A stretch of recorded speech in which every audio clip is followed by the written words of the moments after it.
First ever factory outlet, Mukunda Jewelries, KPHP, Somajiguda, Kottapet, Khammam. నమస్తే రమగారు. నమస్తే చే రమగారు, కార్తీక పౌర్ణమి. కార్తీక మాసం అనగానే మాసం మొత్తం ఒక విశిష్టత అయితే పౌర్ణమికి మరో విశిష్టత కదండి. స్పెషల్ మరి పౌర్ణమి యొక్క విశిష్టత. పౌర్ణమి కంటే ముందు మనం ఏం చేస్తాం, క్షీరాబ్ది ద్వాదశి, చిలుకు ద్వాదశి ఇవి చేసుకుంటాం కదా. ధాత్రి, తులసి ధాత్రి కళ్యాణం చేస్తాం. అవి రెండు ఇవి చేసుకుని అదొక హడావిడి. 3 రోజులు గడవగానే పౌర్ణమి వస్తుంది. పౌర్ణమి మరీ విశేషము. పౌర్ణమి నోములు ఉంటాయి చాలామందికి. అవును, పౌర్ణమి నోములు మరి ఎవరెవరి ప్రాంతాల్లో ఏ రకమైన నోములు ఉంటే అవి తప్పకుండా చేయండి, మానకుండా. నాకు తెలియదండి అని చెప్పకండి, ఎవరో ఒకళ్ళని అడగండి. ఉంటే వాళ్ళని ఫాలో అవ్వండి. లేకపోతే మనకు అవి ఎందుకు, మనకే బోల్డ్ ఉంటాయి. అదే కదా. కానీ మీ ఇళ్ళల్లో నోములు ఉంటే మీ ప్రాంతంలో ఏం చేస్తారు, దేశాచారాలు, గ్రామాచారాలు ఏ ఉన్నాయో అవి తప్పకుండా పాటించండి అమ్మా. మీ ద్వారా అవి తర్వాత తరాలకి వెళ్తాయి. మనకి మన దాన్ని కంటిన్యూ చేయటం, మన కలి ప్రభావం వల్ల ఒక తరం నుంచి రెండో తరంకి అందవలసినవి ఏవి అందకుండానే పోతున్నాయి. పిల్లలకి అన్నం ఎలా పెట్టాలో కూడా మర్చిపోయే స్థితిలోకి వచ్చాం మనం. మీరు కాన్ఫిడెంట్గా లేకపోతే, మనం కాన్ఫిడెంట్గా లేకపోతే మన పిల్లలకి ఏం చెప్పలేము, సమాధానం చెప్పలేము. కాన్ఫిడెన్స్ ఎప్పుడు వస్తుంది, చేస్తూ ఉంటే వస్తుంది. ఏమో నేను చిన్నప్పుడు చేసేవాళ్ళని నాకు తెలియదంటే మా అమ్మకేం తెలీదు మీరు చెప్పండి అంటారు నన్ను ఎంతసేపు. అది చెయ్యొద్దమ్మా. మీరు ఏది చేసినా కనుక్కుని చేయండి, తెలుసుకుని చేయండి. ఏటా ఒకటే చేయండి. ఈ సంవత్సరం ఈ అక్కగారు చూపించిందని ఇది, ఆ సంవత్సరం వచ్చే గురువుగారు ఏదో చెప్పారని అది, ఈ సంవత్సరం అంటే అందరికీ చూపించడానికి గొప్ప కోసం ఒక డాంబికానికి పిచ్చి వేషం, అవేవో రాష్ట్రాల్లో వేసే వేషాలు ఇంట్లో వేసి చెయ్యొద్దు. అలా పిచ్చి పిచ్చివి ఫాలో కాకండి. వాళ్ళు ఒట్టి వీడియోలు మీకు సరదాగా చూపిస్తున్నారు అంతే తప్పిస్తే అట్లా అవ్వద్దు, అది తప్పు. ఇప్పుడు నేను చెప్పినా కూడా నేను మీ ప్రాంతం అని చెప్తా ప్రత్యేకంగా. నేను ఇంకొకళ్ళని ఫాలో కాను చచ్చినా. మనం కూడా మన ఇంటిది ఫాలో అయితే ముందుకెళ్తుందమ్మా. దీన్ని ఇప్పుడు మన దాన్ని ముందుకు తీసుకెళ్ళాలి. ఎవరో దాన్ని వాళ్ళు ఎక్కడి నుంచో అంటించుకున్న దాన్ని, వాళ్ళు ఎక్కడో తెలుసుకున్న దాన్ని ఒక వేషానికి చూపిస్తే వేషాలు ఫాలో అయితే ఎలాగమ్మా? నిజాలు కదా ఫాలో అవ్వాల్సింది. ఖచ్చితంగా తప్పు కదా అది. ఆ పనులు చేయకండి, గొప్ప కోసం చేయొద్దు. పూజ ఎప్పుడు కూడా భక్తి తత్పరత, దాని మీద మనకి నమ్మకం ఉండాలమ్మా. ఏదైనా ఒక పని చేస్తున్నాము నమ్మకంతో చేయండి. ఫ్యాన్సీగా వేషం కోసం నలుగురికి చూపించడానికి చేసేది ఏది కూడా ఫలించదు. ఎప్పుడైనా బెడిసి కొట్టేస్తాయి అవి. బెడిసి కొట్టే పనులు చెయ్యొద్దు. వాళ్ళు చూపించారని అందం అలంకరణ కంటే భక్తి, శ్రద్ధ, తత్పరత చాలా ఇంపార్టెంట్. ఇది బ్యూటిఫికేషన్ కోసం కాదు.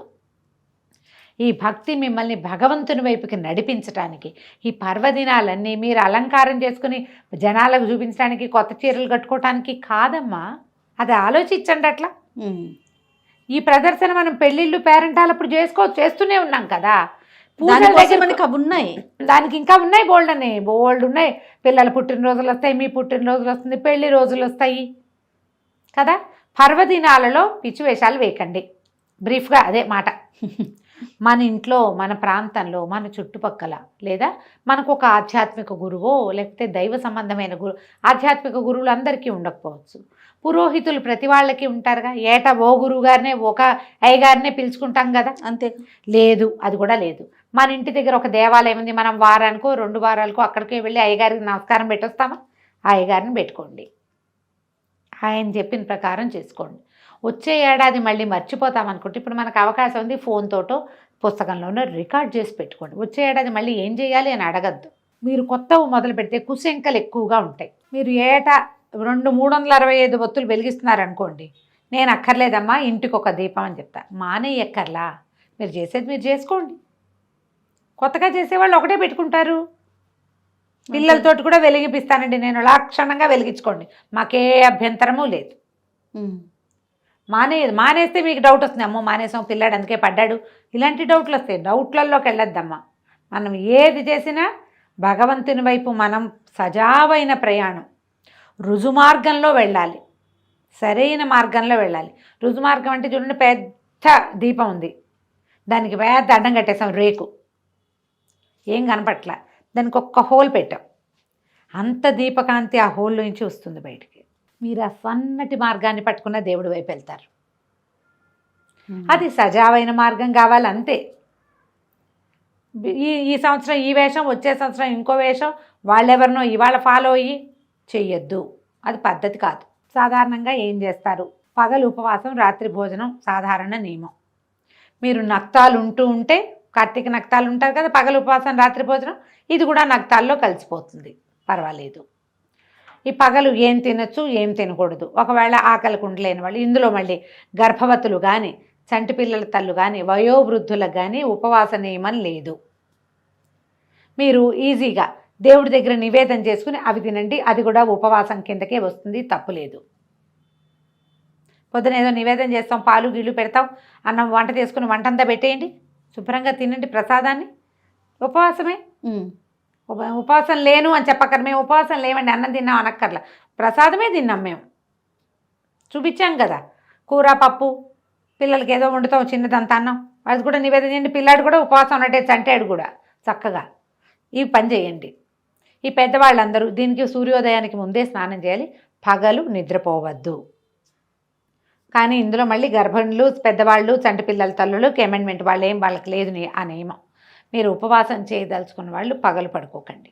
పొద్దున ఎప్పుడో లేస్తాం, ఆ మాత్రం అలసట వస్తుంది లాంటివి పర్వదినాల్లో చెప్పుకోకండి. నెలంతా మీరు పగలు పడుకోకుండా ఉండలేకపోవచ్చమ్మా, దానికి నేనేం చెప్పను. కనీసం ప్రత్యేక పర్వదినాల్లో పగలు పడుకోకండి. ఆ మాత్రం నిద్ర వస్తుంది కదా, కాసేపు పడుకోండి, చేరబడండి. నో, రాత్రికి పడుకుందరు కానీ పెందరాళి. పర్వదినంలో చేయొద్దు. మనకి ఫలితం పూర్తిగా కావాలంటే ఇది పద్ధతి.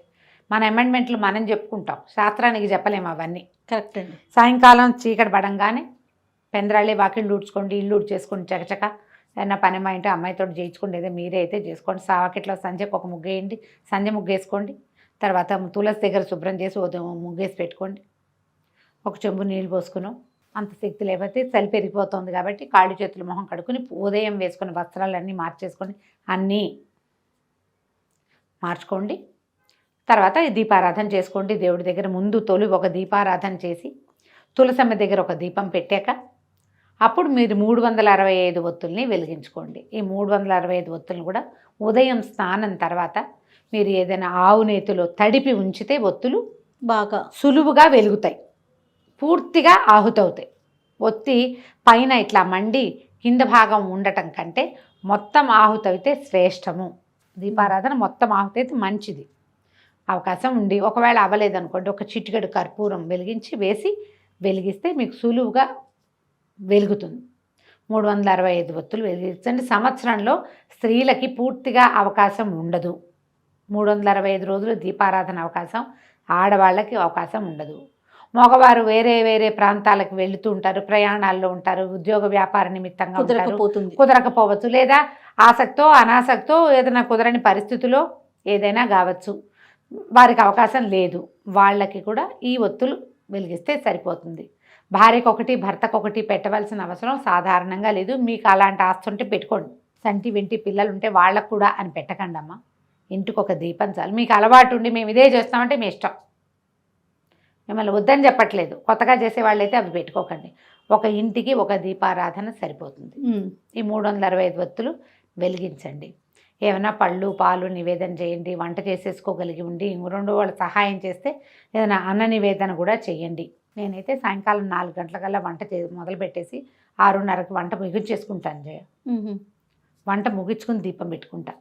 ఒకేసారి అప్పుడు నాకు నివేదనకి అవకాశం ఉంటుంది. అన్నం నివేదించి భోజనం చేయాలని భావిస్తాను. నా మటుకు అదే మీకు అవకాశం ఉంటే అలా చేయండి, లేదా పళ్ళు పాలు నివేదన చేయండి, వంట చేసుకోండి. ఇదే చేయాలన్న నియమం లేదమ్మా. మీ అవకాశాన్ని బట్టి చక్కగా చేసుకోవచ్చు. మగవాళ్ళు ఉండి వాళ్ళు కూడా దీపం వెలిగించడానికి ఉత్సుకత చూపిస్తే మహాద్భుతమైన సంగతి, వాళ్ళతోటి వెలిగింపించండి. ఆ ఒత్తులు మీరు వెలిగించకపోయినా తప్పులేదు. వాళ్ళు వెలిగిస్తే మీరంతా ఏర్పాటు చేసి పెట్టారు కదా, సరిపోతుంది. ఏర్పాటు మీరు చేసి దీపం వాళ్ళు వెలిగించడం మహత్తరంగా ఉంటుంది. చాలామంది అడుగుతారు, మగవాళ్ళే దీపం పెట్టాలా, మగవాళ్ళే పూజ చేయాలా, ఆడవాళ్ళు చేయకూడదా, ఆడవాళ్ళు మగవాళ్ళు చేయాలి, చేస్తేనే ఫలితం లభిస్తుంది కదా. మన అవకాశం అమ్మా. ఈ కాలం ఏం కాలం.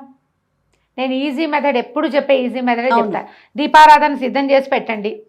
ఆ మొగాయన వెళ్లే ముందు స్నానం చేసిన తర్వాత ఒట్టిగా దీపం అంటించు, నేను వెలిగించి నేను రెడీ చేసి పెట్టానని వెలిగింపించండి. మీకు వాళ్ళు చేస్తేనే బాగుంటుందన్న నమ్మకం ఉంటే చెయ్యనివ్వటమే చాలా పెద్ద విశేషం అనుకుంటా జయ నేనైతే.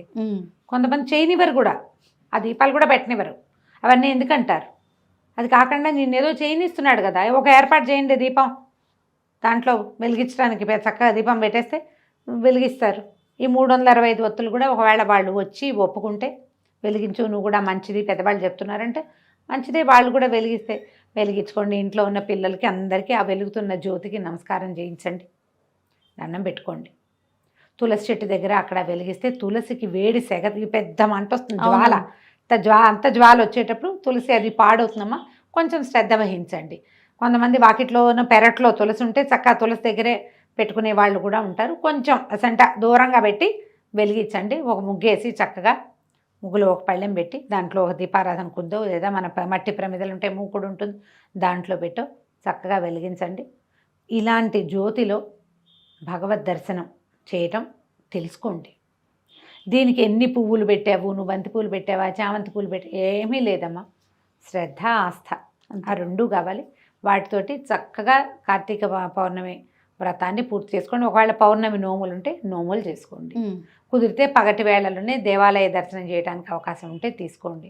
ఇంత పెద్ద పని ఉంది కాబట్టి ఈ రోజున కాకపోతే మరుసటి రోజు చేసినా పర్వాలేదు. ఇవన్నీ పెట్టి అక్కడ కూడా పరిగెత్తి హైరాన్ పడకండమ్మా, ఏ ఒకటి చేసినా కూడా మంచిదే. ఏం చేసినా శ్రద్ధ భక్తితోటి చేసుకోండి, ప్రమాదాలకి పాలు కాకుండా చూసుకోండి. దీపారాధన వెలిగించినప్పుడు అసలు పిల్లల దగ్గరకు వచ్చిన మీవే ఏదైనా సిల్క్ చీరలు అవి అయితే ఇబ్బంది పడతారు, కాస్త జాగ్రత్తగా వెలిగించడం. తర్వాత ఇవి కార్తీక పౌర్ణమి నాడు 4 టపాసులు కాల్చడం, పిల్లలతో టపాసులు కాల్పించండి, బాగుంటుంది. చక్కగా జరుపుకోండి, హైరాణ పడద్దు, ఎక్కువ ఏదో చేసేయాలని అనుకోవద్దు. ఏం చేసినా భక్తి శ్రద్ధలతో చేద్దామన్న ఆలోచన మాత్రం పెట్టుకుంటే చాలు. రైట్. నమస్తే. నమస్తే జయ.